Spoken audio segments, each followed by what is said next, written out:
তো গাইস আজকে আমি করবো মায়ের সাথে প্র্যাঙ্ক, ঠিক আছে? কি নিয়ে করবো সেটা তোমাদেরকে বলছি।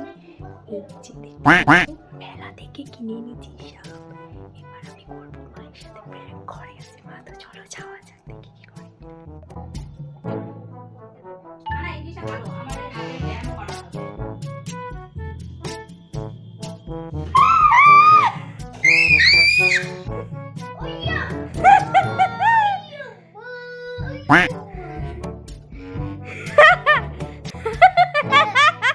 হলো মা?